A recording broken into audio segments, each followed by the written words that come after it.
Knowledge ഫാക്ടറുടെ പുതിയൊരു വീഡിയോയിലേക്ക് എല്ലാവർക്കും സ്വാഗതം. അപ്പോൾ നമ്മളിന്ന് ഈ വീഡിയോയിൽ ഇന്ന് നടത്തിയിട്ടുണ്ടായിരുന്ന നമ്മുടെ ഡിഗ്രി പ്രിലിംസിൻ്റെ മൂന്നാമത്തെ ഫേസ് എക്സാമിനേഷൻ്റെ ആൻസർ കീയാണ് ഡിസ്കസ് ചെയ്യാനായിട്ട് പോകുന്നത്. അപ്പോൾ ഇത് ക്വസ്റ്റ്യൻ കോഡ് എ ആണ്. അപ്പോൾ പരീക്ഷ എഴുതിയവരുണ്ടെങ്കിൽ നിങ്ങൾക്ക് പരീക്ഷ എങ്ങനെ ഉണ്ടായിരുന്നു എന്നുള്ള കാര്യം നിങ്ങളൊന്ന് കമൻറ്റായിട്ട് പറയുക. അപ്പോൾ കഴിഞ്ഞ പരീക്ഷ എഴുതിയവരെന്ന് പറയുമ്പോൾ നമ്മുടെ ഒന്നാമത്തെയും രണ്ടാമത്തെയും ഫേസ് പരീക്ഷ എഴുതിയവർ മൂന്നാമത്തെ ഫേസ് ക്വസ്റ്റ്യൻ കൂടി കണ്ട ശേഷം ഏത് ക്വസ്റ്റ്യനാണ് നിങ്ങൾക്ക് കുറച്ചും കൂടി സിമ്പിളായിട്ട് തോന്നിയത് എന്നുള്ള കാര്യം കൂടി നിങ്ങളൊന്ന് കമൻറ്റായിട്ട് പറയാനായിട്ട് മറക്കരുത് കേട്ടോ. ഓക്കെ, അപ്പോൾ നമ്മൾ ക്ലാസ് ഇടാൻ അല്ലെങ്കിൽ ക്ലാസ് ഇടാതായിട്ട് ഇപ്പോൾ 2 ആഴ്ച ആയിരിക്കുകയാണ്. വേറൊന്നുമല്ല, എനിക്ക് നല്ല ത്രോട്ട് ഇൻഫെക്ഷൻ ഉണ്ടായിരുന്നു. ഇപ്പോഴും സൗണ്ട് ശരിയായിട്ടില്ല. നിങ്ങൾക്ക് ക്ലാസ് കാണുന്നവരാണെങ്കിൽ നിങ്ങൾക്ക് മനസ്സിലായി കാണും. എന്തായാലും നമ്മൾ തിങ്കളാഴ്ച തൊട്ട് തന്നെ നമ്മുടെ 10th ലെവൽ മെയിൻസിൻ്റെ ക്ലാസ്സുകൾ ആരംഭിക്കുന്നതായിരിക്കും. ഓക്കെ, അപ്പോൾ ഒന്നാമത്തെ ചോദ്യത്തിലേക്ക് നമുക്ക് കിടക്കാം. 2 പ്രസ്താവനകൾ താഴെ നൽകിയിട്ടുണ്ട്. അപ്പോൾ ഇതിൽ ഏതാണ് ശരിയെന്നാണ് ചോദിച്ചിട്ടുള്ളത് അല്ലേ. ഔറംഗസീബ് തൻ്റെ കൊട്ടാരത്തിൽ പാട്ട് പാടുന്നത് വിലക്കിയെന്ന് പറയുന്നുണ്ട്. അതുപോലെ തന്നെ ഔറംഗസീബിൻ്റെ ഭരണകാലത്ത് ഇന്ത്യൻ ശാസ്ത്രീയ സംഗീതത്തെക്കുറിച്ച് ഏറ്റവും കൂടുതൽ പുസ്തകങ്ങൾ എഴുതിയെന്നും പറയുന്നുണ്ട്. അപ്പോൾ ഇതിൽ ഏതൊക്കെയാണ് ശരിയായിട്ട് വരുന്നത്? 1ഉം 2ഉം എന്ത് തന്നെയാണ്? ശരി തന്നെയാണ് അല്ലേ. അപ്പോൾ ഒന്നാമത്തെയും രണ്ടാമത്തെയും ശരി തന്നെയാണ്. ഔറംഗസീബിൻ്റെ കാലഘട്ടം അല്ലെങ്കിൽ ഔറംഗസീബ് എന്ത് ചെയ്യുന്നു? കൊട്ടാരത്തിൽ പാടുന്നത് വിലക്കി. അതുപോലെ തന്നെ അദ്ദേഹം ഭരണകാലത്ത് ഇന്ത്യൻ ശാസ്ത്രീയ സംഗീതത്തെക്കുറിച്ച് ഏറ്റവും കൂടുതൽ പുസ്തകങ്ങളും എഴുതിയിട്ടുണ്ട്. അപ്പോൾ രണ്ടാമത്തെ ചോദ്യത്തിലേക്ക് കടക്കാം. നിരവധി സംഗീതജ്ഞരും ഗായകരും സ്വാതി തിരുനാളിൻ്റെ കൊട്ടാരം അലങ്കരിച്ചിരുന്നു. താഴെ പറയുന്നവയിൽ ഒറ്റയാനെ കണ്ടെത്തുക എന്നാണ് കേട്ടോ. അപ്പോൾ ഇതിൽ ആരാണ് പുള്ളിക്കാരൻ്റെ അല്ലെങ്കിൽ കൊട്ടാരം അലങ്കരിക്കാത്തതെന്നാണ് ചോദിച്ചിട്ടുള്ളത്. അതിൽ നമ്മുടെ അലഗിരി നായിഡു എന്ന് പറയുന്ന ഈ വ്യക്തിയാണ് അതിനകത്ത് ഉൾപ്പെടാത്തത്. ബാക്കി വരുന്ന നമ്മുടെ സുബ്ബുക്കുട്ടി അയ്യയും ശിവാനന്ദനും വടിവേലും ഒക്കെ നമ്മുടെ സ്വാതി തിരുനാളിൻ്റെ കൊട്ടാരം അലങ്കരിച്ചിരുന്നവരാണ്. അതുപോലെ തന്നെ ഇന്ത്യയുടെ വോളിബോൾ ഫെഡറേഷൻ്റെ പ്രസിഡൻ്റായിട്ട് ആരെയാണ് തിരഞ്ഞെടുത്തതെന്ന് ചോദിച്ചാൽ അച്യുത സമാന്തയാണ്. ഓക്കെ, അതുപോലെ താഴെ പറയുന്നവയിൽ ഏത് പ്രസ്താവനയാണ് ചരിത്രപരമായിട്ട് തെറ്റായിട്ടുള്ളതെന്നാണ് ചോദിച്ചിട്ടുള്ളത്. അതിൽ രണ്ടാമത്തെ പ്രസ്താവനയാണ് തെറ്റായിട്ട് വരുന്നത്. രണ്ടാമത്തെ പ്രസ്താവനയാണ് ഇതിൽ തെറ്റായിട്ട് വരുന്നത്. ബാക്കി KP Kesava Menon home rule ലീഗിൻ്റെ നേതാവായിരുന്നു. അതുപോലെ തന്നെ മന്നത്ത് കൃഷ്ണൻ നായർ ആയിരുന്നു നമ്മുടെ കുടിയാൻ പരിഷ്കരണ പ്രസ്ഥാനത്തിൻ്റെ നേതാവ്. 5ാമത് അഖില കേരള രാഷ്ട്രീയ സമ്മേളനത്തിൻ്റെ അധ്യക്ഷനായിരുന്നു JM സെൻഗുപ്ത എന്ന് പറയുന്നത് അല്ലേ. അപ്പോൾ ഇത് 3ഉം ശരിയാണ്. B ആണ് ഇതിനകത്ത് തെറ്റായിട്ട് വരുന്നത്. 5ാമത്തെ ചോദ്യം ശ്രദ്ധിക്കുക. 5ാമത് എന്താണ്? ലിസ്റ്റുകൾ തമ്മിൽ യോജിപ്പിക്കാനാണ് പറഞ്ഞിട്ടുള്ളത്. അപ്പോൾ ഇതിൽ ഒരെണ്ണം അറിഞ്ഞിരുന്നാൽ മതി, നമുക്ക് ബാക്കിയെല്ലാം ശരിയായിട്ട് എഴുതാൻ പറ്റും. നമുക്കറിയാം നമ്മുടെ ഫർദൂർജി മസ്ബാൻ അറിയാം, നമുക്ക് ബോംബെ സമാചാറാണെന്ന് അറിയാം അല്ലേ. അപ്പോൾ A 3 ആണെന്ന് അറിയാം. അപ്പോൾ അത് തന്നെ നമുക്ക് ഏതാ 3 ആണെന്ന് കിട്ടിയിട്ടുണ്ട്. പിന്നെ ബാക്കിയെല്ലാം നമുക്ക് ജോയിൻ ചെയ്യാൻ കഴിയുന്നതേ ഉള്ളൂ. B എന്ന് പറയുന്നത് എന്താണ്? നമ്മുടെ PM മോട്ടിവാല എന്താണ്? ജാമി ജംഷാദാണ് അല്ലേ. ജാമി ജംഷാദാണ് PM മോട്ടിവാല. അതുപോലെ തന്നെ ബാബു ജോഗേന്ദ്രനാഥ് ബോസ്, ഇദ്ദേഹത്തിൻ്റെ പത്രത്തിൻ്റെ പേരെന്താണ്? കണ്ടല്ലോ, ബംഗ് ബാസി എന്നാണ് അല്ലേ. അതുപോലെ തന്നെ ദയാൽ സിംഗ് മത്കത്തി, അദ്ദേഹത്തിൻ്റെ പത്രത്തിൻ്റെ പേരാണ് ദി ട്രൈബ്യൂൺ അല്ലേ, ദി ട്രിബ്യൂൺ. ഓക്കെ, അപ്പോൾ നമുക്കതിൽ ഫർദൂർജി മസ്ബാൻ ബോംബെ സമാചാർ എന്ന് അറിഞ്ഞിരുന്നാൽ മാത്രം നമുക്ക് എന്ത് ചെയ്യാൻ പറ്റും? നമുക്ക് വളരെ സിമ്പിളായിട്ട് ഇതിൻ്റെ ഉത്തരം കണ്ടെത്താൻ കഴിയുന്നതുമാണ്. ഓക്കെ, 6ാമത്തെ ചോദ്യം ശ്രദ്ധിക്കുക. നമ്മുടെ ആൻഡ്രോപോവിന് മുമ്പ് USSR ഗവൺമെൻറ്റിൻ്റെ യൂറി അധ്യക്ഷൻ ആരായിരുന്നു എന്നാണ് നമ്മൾ ചോദിച്ചിട്ടുള്ളത്. അദ്ദേഹം ഓപ്ഷൻ C ആണ് ശരി ഉത്തരമായിട്ട് വരുന്നത് കേട്ടോ. ലിയോനോഡ് ബ്രഷ്നോവ് ആണ് ഇതിനകത്ത്. ഓപ്ഷൻ C ആണ് ശരി ഉത്തരമായിട്ട് വരുന്നത്. ഓക്കെ, 7ാമത്തെ ചോദ്യം ശ്രദ്ധിക്കുക. താഴെ പറയുന്നവ ശരിയായ കാലഗണനാ ക്രമത്തിൽ അറേഞ്ച് ചെയ്യാനാണ് പറഞ്ഞിട്ടുള്ളത്. ഇപ്പോൾ ഇതിൽ ആദ്യം വരുന്നത് എന്താണ്? വാരണാസിയിലെ സംസ്കൃത കോളേജാണ് ഇതിൽ ആദ്യമായിട്ട് വരുന്നത്. രണ്ടാമത് വരുന്നത് നമ്മുടെ ബേധൂൺ സ്കൂൾ, കൽക്കത്തയിലാണ് രണ്ടാമത് ഇത് വരുന്നത്. മൂന്നാമത് വരുന്നത് നമ്മുടെ പൂനെയിലെ ഗേൾസ് സ്കൂൾ, നമുക്കറിയാം ജ്യോതിബ ഫുലെ സ്ഥാപിച്ചാണ് പൂനെയിലെ ഗേൾസ് സ്കൂൾ. 4ാമത് വരുന്നത് മദ്രാസ് യൂണിവേഴ്സിറ്റി. ഓക്കെ, അപ്പോൾ ഇതാണ് ഈ ഒരു ഓർഡർ. ഓക്കെ, അപ്പോൾ ഇതിനകത്ത് ഓപ്ഷൻ C ആണ് നിങ്ങൾ മാർക്ക് ചെയ്യേണ്ടിയിരുന്നത്. ഓക്കെ, 8ാമത്തെ ചോദ്യം ശ്രദ്ധിക്കുക. താഴെ പറയുന്നവയിൽ ഏത് പ്രസ്താവനയാണ് ചരിത്രപരമായി തെറ്റ് എന്നാണ് പറയുന്നത്. അപ്പോൾ ഇതിൽ ശരിയായിട്ട് വരുന്നത് നമുക്ക് നോക്കാം. ശരിയായിട്ട് വരുന്ന ഓപ്ഷൻ A ശരിയാണ്, C ശരിയാണ്, D ശരിയാണ്. ഇതിൽ ഓപ്ഷൻ B ആണ് ഇതിനകത്ത് തെറ്റായിട്ട് നിങ്ങൾ മാർക്ക് ചെയ്യേണ്ടിയിരുന്നത്. ഓക്കെ, ശരിയായിട്ട് വരുന്നത് നമുക്ക് ജസ്റ്റ് ഒന്ന് വായിച്ചു നോക്കാം. അയ്യ വൈകുണ്ഠ ക്ഷേത്രത്തിൽ ഒരു കണ്ണാടി പ്രതിഷ്ഠ നടത്തിയിട്ടുണ്ടായിരുന്നു. അതുപോലെ തന്നെ പണ്ഡിറ്റ് കർപ്പനെ കൊച്ചിൻ ലെജിസ്ലേറ്റീവ് കൗൺസിലിലേക്ക് നാമനിർദ്ദേശം ചെയ്തിരുന്നു. സഹോദരൻ അയ്യപ്പൻ ശ്രീമൂലം പ്രജാസഭയിൽ അംഗമായിരുന്നു. ഇത് 3ഉം ശരിയാണ്. ഓപ്ഷൻ B ആണ് തെറ്റായിട്ട് വരുന്നത്. അതുപോലെ തന്നെ 9ാമത്തെ ചോദ്യം ലിസ്റ്റ് 1ഉം 2ഉമായിട്ട് യോജിപ്പിക്കാനാണ് പറയുന്നത്. അപ്പോൾ ഇതിൽ രാമവർമ്മ പരീക്ഷത്ത് തമ്പുരാൻ ഏതുമായിട്ട് റിലേറ്റ് ചെയ്തിരിക്കുന്നു എന്നറിയാമോ? രാമവർമ്മ പരീക്ഷത്ത് തമ്പുരാൻ ഓപ്ഷൻ 2 ആണ് അല്ലേ. എന്താണ്? അംബരീക്ഷ ചരിതമാണ് അല്ലേ, അംബരീക്ഷ ചരിതം. അതുപോലെ തന്നെ മാനവിക്രമ ഏട്ടൻ തമ്പുരാൻ ഏതാണെന്നറിയാമോ? ലക്ഷ്മി കല്യാണമാണ്, ലക്ഷ്മി കല്യാണം. അതുപോലെ തന്നെ ലക്ഷ്മണ പണിക്കർ ഏതാണെന്ന് അറിയാമോ? പണത്തിൻ്റെ കഥ എഴുതിയതാണ് ലക്ഷ്മണ പണിക്കർ. അത് നമ്മൾ പറഞ്ഞിട്ടുണ്ടായിരുന്നു. പണി കണ്ടില്ലേ, നമ്മളത് പറഞ്ഞതായിരുന്നു അല്ലേ. അതുപോലെ തന്നെ കെ കേശവപിള്ളയുടേത് എന്താണ്?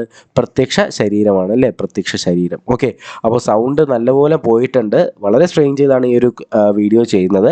അപ്പോൾ തീർച്ചയായിട്ടും നിങ്ങളുടെ സപ്പോർട്ട് എന്ത് ചെയ്യുക, അല്ലെങ്കിൽ നിങ്ങളുടെ സ്നേഹം വീഡിയോ ലൈക്കുകളായിട്ടും അതുപോലെ തന്നെ ചാനലിൽ അല്ലെങ്കിൽ ഈ ഒരു വീഡിയോ നിങ്ങളുടെ സുഹൃത്തുക്കളിലേക്ക് കൂടി എത്തിച്ചു കൊടുക്കാനായിട്ട് മറക്കരുത്.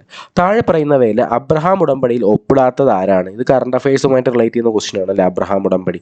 അപ്പോൾ ഇതിനകത്ത് ഒപ്പിട്ട് നമ്മുടെ ബെഞ്ചമിൻ നെത്യാഹുവും Abdul Latif bin Rashid Al Naseem Abdullah bin Ziyad ഒക്കെ ഇതിനകത്ത് ഒപ്പിട്ടവരാണ്. പക്ഷെ നമ്മുടെ ട്രംപ് മാത്രം എന്ത് ചെയ്തിട്ടില്ല, ഈ അബ്രഹാം ഉടമ്പടിക്കകത്ത് ഒപ്പിട്ടിട്ടില്ല. 10ാമത്തെ ചോദ്യം, താഴെ പറയുന്നവയിൽ പ്രാഥമിക ശിലകൾ എന്നറിയപ്പെടുന്നത് ഏതെന്ന് ചോദിച്ചാൽ അത് ആഗ്നേയശിലയാണ്. അതുപോലെ തന്നെ ക്ലൗഡ് കവറിൻ്റെ തുല്യ അളവിലുള്ള പോയിന്റുകളെ പ്രതിനിധീകരിക്കുന്ന ലൈനാണ് ഐസോനെഫ് കേട്ടോ, ഐസോനെഫ്. അതുപോലെ തന്നെ കാറ്റുകളിൽ ഏതാണ് സീസണൽ കാറ്റെന്ന് ചോദിച്ചാൽ അത് മൺസൂൺ കാറ്റാണ് സീസണൽ കാറ്റെന്ന് അറിഞ്ഞിരിക്കുക. അതുപോലെ ഹിമാലയത്തെക്കുറിച്ച് പറയുന്ന പോയിന്റുകളിൽ ഏതാണ് ശരിയെന്ന് ചോദിച്ചിട്ടുണ്ട്. അപ്പോൾ ഇതിനകത്ത് പറയുന്ന 2 പോയിന്റുകൾ ശരിയാണ്. ഹിമാലയം ഭൂമിശാസ്ത്രപരമായിട്ട് ചെറുപ്പവും അതുപോലെ ഘടനാപരമായിട്ട് വളഞ്ഞതുമായിട്ടുള്ള പർവ്വതമാണെന്ന് പറയുന്നത് ശരിയാണ്. ഹിമാലയത്തിൻ്റെ ഏറ്റവും പുറത്തുള്ള പർവ്വതനിരയാണ് ശിവാലിക് എന്ന് പറയുന്നതും ശരിയാണ്. പിന്നെ എവറസ്റ്റ് ശിവാലിക്കിലാണെന്ന് പറയുന്നത് തെറ്റാണല്ലേ. എവറസ്റ്റ് എവിടെയാണ്? ഹിമാദ്രിയിലാണല്ലേ, നമുക്കറിയാം. ഓക്കെ, അടുത്ത ചോദ്യം എന്താണ്? 15ാമത്തെ ചോദ്യം, താഴെ പറയുന്നവയിൽ കേരളത്തിൽ കിഴക്കോട്ട് ഒഴുകാത്ത നദി ഏതാണ് ചോദിച്ചിട്ടുള്ളത്. അപ്പോൾ കിഴക്കോട്ട് ഒഴുകുന്ന നദി ഏതൊക്കെയാണ്? കബനി, ഭവാനി, പാമ്പാറാണ് കിഴക്കോട്ട് ഒഴുകുന്നത്. ഇതിലൊഴുകാത്തത് പെരിയാറാണ് എന്ന് നമുക്കറിയാം. അടുത്ത് നമുക്ക് ചോദിച്ചിട്ടുള്ളത് NNP ഫാക്ടർ കോസ്റ്റ് ആണ് ചോദിച്ചിട്ടുള്ളത്. NNP ഫാക്ടർ കോസ്റ്റ് എന്ന് പറഞ്ഞാൽ എന്താണ്? GNP ഘടകം കോസ്റ്റിൽ അല്ലെങ്കിൽ GNP ഘടകം കോസ്റ്റിൽ മൈനസ് മൂല്യത്തകർച്ചയാണ് എന്താണെന്ന് പറയുന്നത് NNP factor cost. Option B ആണ് അതിനകത്ത് ശരി ഉത്തരമായിട്ട് വരുന്നത്. ഇന്ത്യയുടെ ആസൂത്രണ കമ്മീഷൻ സ്ഥാപിതമായത് എപ്പോഴെന്ന് വെച്ചാൽ 51-ലാണ്. ആദ്യത്തെ നമ്മുടെ 5 ഇയർ പ്ലാൻ വരുന്നതാണ് 51-ൽ അല്ലേ, സ്ഥാപിതമായത് 50-ലും പ്ലാനിങ് വരുന്നത് 51-ലാണ്, 1-ാം പഞ്ചവത്സര പദ്ധതി, നമുക്കറിയാം അല്ലേ. അടുത്ത ഇന്ത്യയിലെ നിക്ഷേപ രീതിക്കായിട്ട് മഹലനോബിസ് മോഡൽ കൊണ്ടുവന്നത് ഏത് പഞ്ചവത്സര പദ്ധതിയിലാണ്? 2-ാം പഞ്ചവത്സര പദ്ധതിയിലാണ് മഹലനോബിസ് മോഡൽ കൊണ്ടുവന്നിട്ടുള്ളത്. അതും നമുക്ക് അറിയാവുന്ന കാര്യം തന്നെയാണ്. ഓക്കെ, അടുത്ത ചോദ്യം, ബാങ്ക് നിരക്ക് എന്നാൽ എന്തെന്നാണ്? ബാങ്ക് നിരക്ക് 19ാമത്തെ ചോദ്യത്തിൽ ചെറിയൊരു കൺഫ്യൂഷൻ തോന്നിയിട്ടുണ്ട്, അതുകൊണ്ടാണ് അത് വിട്ടിട്ടുള്ളത്. നമുക്കത് ഫൈനൽ ആൻസർക്ക് വരാൻ നേരത്തെ നമുക്ക് എന്ത് ചെയ്യാം, അതിൻ്റെ കൂട്ടത്തിൽ ആഡ് ചെയ്യാം. 20ാമത്തെ ചോദ്യം ശ്രദ്ധിക്കാം. ഇന്ത്യൻ ഭരണഘടനയിലെ ഏത് ആർട്ടിക്കിളാണ് പാർലമെന്റിനെയും സംസ്ഥാന നിയമസഭയ്ക്കും ഇടയിൽ നികുതി ഉൾപ്പെടെയുള്ള നിയമനിർമ്മാണ അധികാരങ്ങൾ അനുവദിക്കുന്നതെന്ന് ചോദിച്ചാൽ ആർട്ടിക്കിൾ 285 ആണ്. ഓപ്ഷൻ ഡി ആണ് ശരി ഉത്തരം കേട്ടോ. അപ്പോൾ ഇന്ത്യൻ ഭരണഘടനയിലെ ഏത് ആർട്ടിക്കിളാണ് പാർലമെന്റിനും സംസ്ഥാന നിയമസഭയ്ക്കും ഇടയിൽ നികുതി ഉൾപ്പെടെയുള്ള നിയമനിർമ്മാണ അധികാരങ്ങൾ അനുവദിക്കുന്നതെന്ന് ചോദിച്ചാൽ ആർട്ടിക്കിൾ 285 ആണെന്ന് അറിഞ്ഞിരിക്കുക. അതുപോലെ തന്നെ കൂറുമാറ്റം നമുക്കറിയാം 10ാം ഷെഡ്യൂളാണ് കൂറുമാറ്റം എന്ന് നമുക്കറിയാം.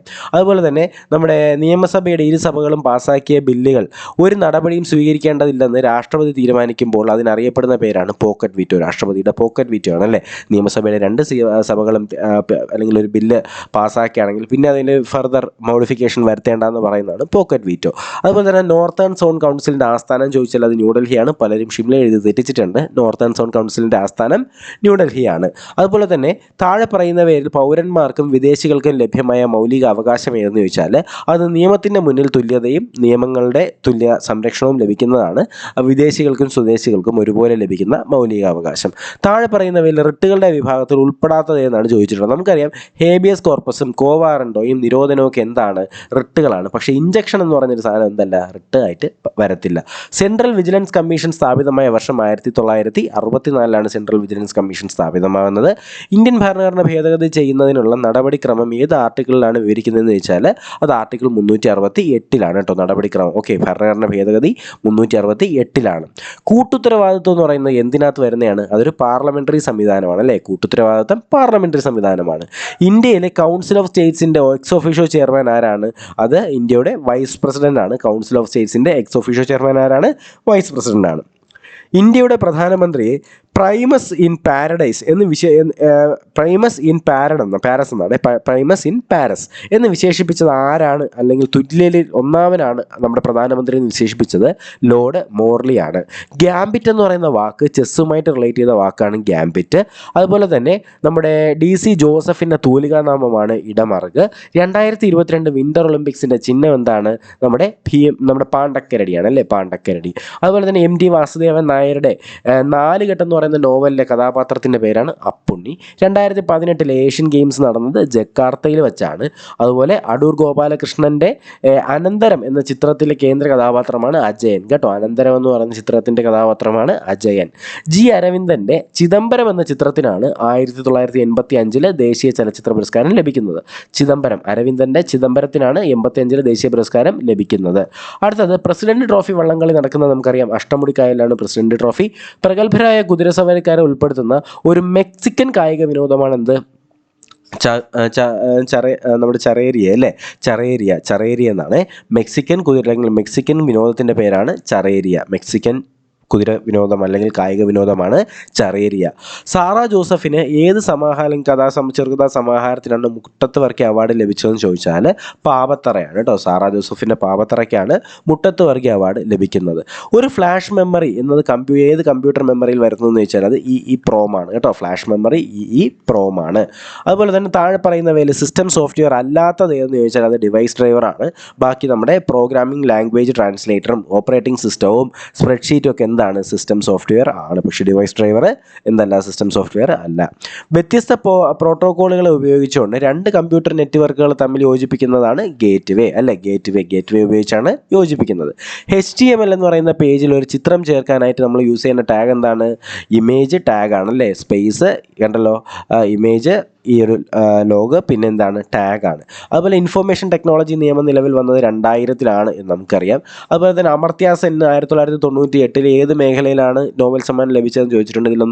ഇതിൽ ഓപ്ഷൻ ഡി ആണ് ശരി ഉത്തരം. മുകളിൽ പറഞ്ഞവയൊന്നുമല്ല. അദ്ദേഹത്തിന് എന്തിനാണ് ലഭിക്കുന്നത്? എക്കണോമിക്സിലാണ് അല്ലേ. 98 അമർത്യ സെന്നിന് എക്കണോമിക്സിനാണ് ലഭിക്കുന്നത്. അതുപോലെ തന്നെ നമ്മുടെ ISROയുടെ നാഷണൽ റിമോട്ട് സെൻസിങ് സെൻറ്റർ എവിടെയാണ്? ഹൈദരാബാദിലാണ് അല്ലേ. ISROയുടെ നാഷണൽ റിമോട്ട് സെൻസിങ് സെൻറ്റർ ഹൈദരാബാദിലാണ്. ഇന്ത്യയിലെ ആദ്യത്തെ ആണവ നിലയം എവിടെയാണെന്ന് ചോദിച്ചാൽ അത് മഹാരാഷ്ട്രയിലാണ് ആദ്യത്തെ ആണവ നിലയം. അതുപോലെ തന്നെ ഹരിതഗ്രഹ പ്രഭാവവാദങ്ങളെ സംബന്ധിച്ച് താഴെ പറയുന്നവയിൽ ശരിയായത് ഏതെന്നാണ് ചോദിച്ചിട്ടുള്ളത്. അപ്പോൾ ഇതിൽ പറയുന്ന 3 പോയിന്റുകളും ശരിയാണ്. നമ്മുടെ നൈട്രസ് ഓക്സൈഡും കാർബൺ ഡൈ ഓക്സൈഡും മീഥേനും എന്താണ്? ഹരിതഗ്രഹ വാതകങ്ങളാണ്. നൈട്രസ് ഓക്സൈഡും കാർബൺ ഡൈ ഓക്സൈഡും അതുപോലെ തന്നെ മീഥേനും ഹരിതഗ്രഹ വാതകങ്ങളാണ്. അതുപോലെ തന്നെ എത്ര സംസ്ഥാനങ്ങളിലൂടെ പശ്ചിമഘട്ടം കടന്നു പോകുന്നു എന്ന് ചോദിച്ചാൽ 6 സംസ്ഥാനങ്ങളിലൂടെയാണ്. പിന്നെ മാത്സ് ആണ്. 51ാമത്തെ ചോദ്യത്തിന് ശരി ഉത്തരം ഓപ്ഷൻ എ ആണ്. കണ്ടല്ലോ. 52ാമത്തെ ആണെങ്കിൽ ഓപ്ഷൻ സി ആണ്. 53 ഓപ്ഷൻ ബി ആണ്. 54 ഓപ്ഷൻ സി ആണ്. 55 ഓപ്ഷൻ ഡി ആണ്. 56ന്റെ ഉത്തരം കിട്ടിയിട്ടില്ല. ആൻസർ കീ വരുമ്പോഴത്തേക്കും പറഞ്ഞു തരാം. 57 ആണെങ്കിൽ ഓപ്ഷൻ ഡി ആണ്. 58 എ ആണ്. 59 ബി ആണ്. 60 ഡി ആണ്. 61 സി. 62 കണ്ടല്ലോ. 62 എന്താണ്? Argentina, Buenos Aires. ഭൂട്ടാൻ ആണെങ്കിൽ അത് തിമ്പു ആണ്. 63 എന്താണ്? 63 ബി ആണ്. 64 ഡി ആണ്. 65 സി ആണ്. 66ൻ്റെത് ഒരു 66ൻ്റെതും ഞാൻ മാർക്ക് ചെയ്യാൻ വിട്ടുപോയതാണ്. ഇത് സിമ്പിൾ ക്വസ്റ്റ്യൻ ആണ്, പക്ഷേ മാർക്ക് ചെയ്യാൻ വിട്ടുപോയി. അതിൻ്റെ ഉത്തരം അറിയാമെന്നുള്ളവരൊന്ന് കമൻ്റായിട്ട് പറയുക കേട്ടോ. 67 എ ആണ്. 68 മാർക്ക് ചെയ്തിട്ടില്ല. അത് നമുക്ക് ആൻസർക്ക് വരുമ്പോഴത്തേക്കും പറഞ്ഞുതരാം. 69 ബി ആണ്. 70 സി ആണ്. 71 കണ്ടല്ലോ. 71 ഇംഗ്ലീഷാണ് കേട്ടോ. They have spend enough for their son's വെൽഡിങ്. അതുപോലെ choose the opposite word for subversion. Subversion എന്ന് പറയുന്ന വാക്കിൻ്റെ ഓപ്പോസിറ്റ് എന്താണ്? കംപ്ലിയൻസ് എന്നാണ് അല്ലേ. അതുപോലെ Nancy said I leave tomorrow. ഇതിൻ്റെ റിപ്പോർട്ടഡ് ആകുമ്പോഴത്തേക്കും Nancy said that she might leave the next day എന്നാവും. അതുപോലെ തന്നെ he is polite to every. അതിനെ റീറൈറ്റ് ചെയ്യാനാണ് പറയുന്നത്, അർത്ഥം മാറ്റം വരാതെ. He is never impolite to any ആണ് കറക്റ്റായിട്ട് വരുന്നത്. അതുപോലെ it was the dash flight of snakes mongoose എന്ന് ചോദിച്ചാൽ it was the waste fight of the snake with mongoose എന്നാണ്. You are an Indian. Question tag RNTU ആണ്. Hardly I entered the station dash the train left when the train left അല്ലേ. അതുപോലെ തന്നെ begin the sentence with Caesar. സീസറിനെ വെച്ച് sentence start ചെയ്യാൻ പറയുന്നുണ്ട്. Caesar was stabbed by Brutus എന്നാണ് വരേണ്ടത്. അതുപോലെ if the game is good I will play it അല്ലേ. അതുപോലെ the children will learn dash from their mistake. Children will learn apparently from their mistake. Aeroplane took off at right time എന്നാണ് അല്ലേ. Take off, took off അറിയാം നമുക്ക്. The cat eats the mice ആണ് വരേണ്ടത്.